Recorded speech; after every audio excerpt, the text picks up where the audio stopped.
Hello, this is Mike Swanson. You're listening to the Inside Wall Street Window podcast. Now, I haven't done a podcast since March. It's been 5 months, so in a way, this is a reboot of my podcast.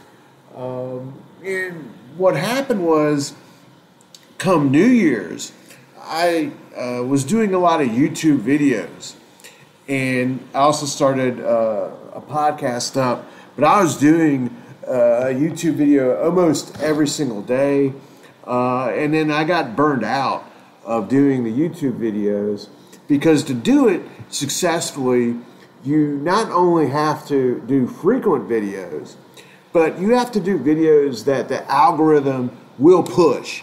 And when it comes to the financial markets, that means you must hype,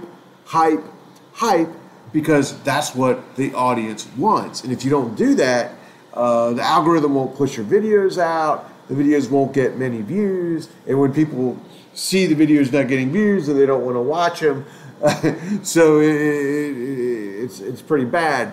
But I was able to hype something up, and that was gold and silver. And I banged the drum on gold and silver until silver broke $26. And then I felt like I don't really want to hype those trades anymore because to me, what I want to do is get people in a good entry point, a good position. And I was trying to and was accumulating silver below $26 and gold in mining stocks and telling people that's the level. Because when that resistance is broken, a lot of good things are going to happen in those trades, and they did.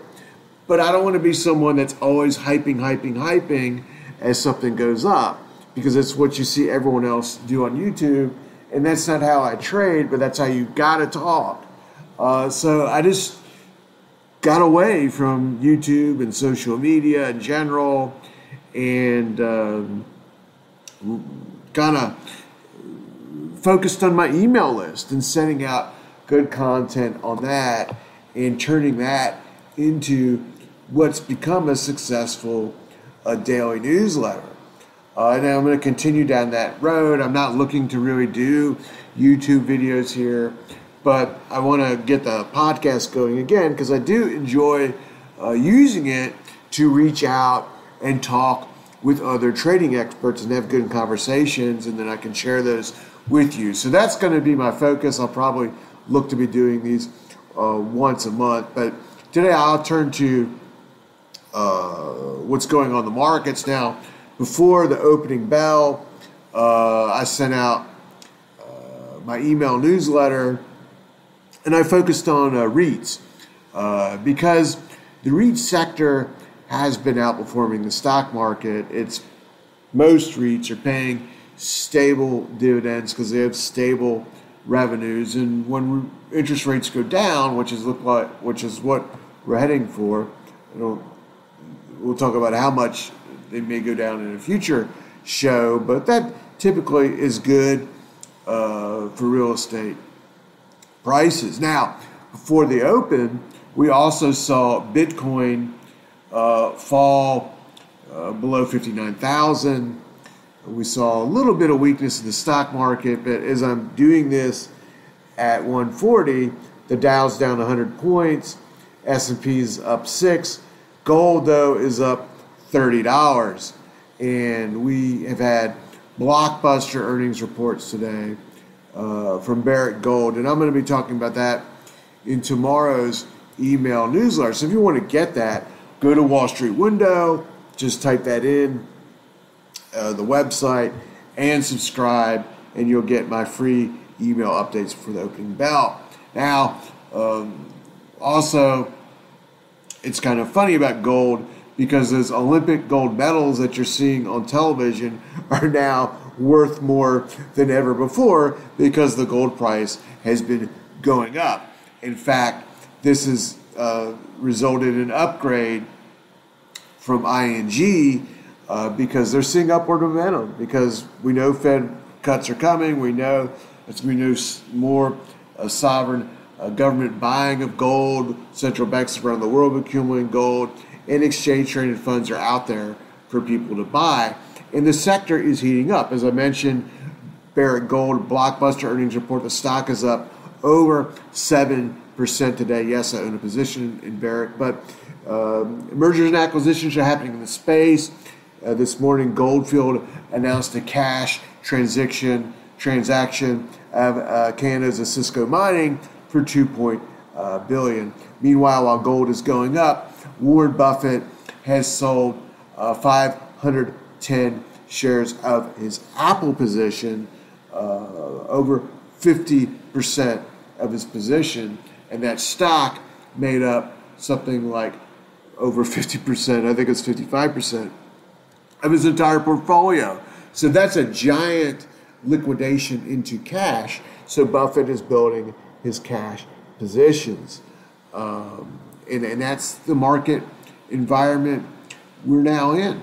And, gold did have a little dip, but it was very minor last week when the markets had that big Monday drop. You look at the gold charts, you would never know that happened. As I'm speaking today, gold's up $30 and through that $2,500 an ounce level.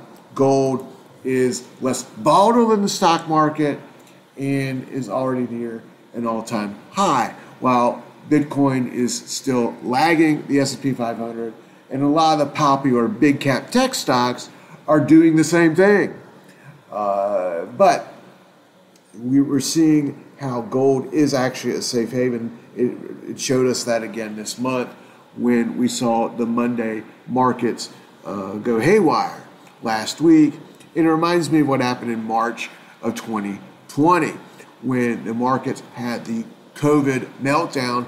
The price of gold fell half as much as the S&P 500 did, which basically crashed for an over 30% decline, and then gold came back quicker than the S&P 500 is my belief and conviction, and it continues to be, and because I think it's being proven out more and more, as I just said, that gold is now a necessary investment for people to have in their portfolio, and that's why I focus so much on it. Look, gold mining stocks are beating the performance of the markets because earnings in them are exploding. Higher gold prices mean higher earnings per share growth, higher revenue, and is putting that sector on fire.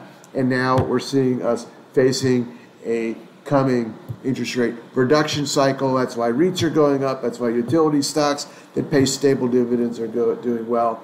And gold's been going up all year into this. And I have no reason to think that will continue to be the trend. So those are my thoughts today. And yes, this will be posted up on YouTube, but it's not really a YouTube video. It's going out across all sorts of podcast networks. So if you go and type Wall Street Window Podcast in Google, you can find different ways you can subscribe to it. And you can always get it on my free email list, which you should be on. If you're not on that, go to wallstreetwindow.com and subscribe. And I'll be talking with you again in the future.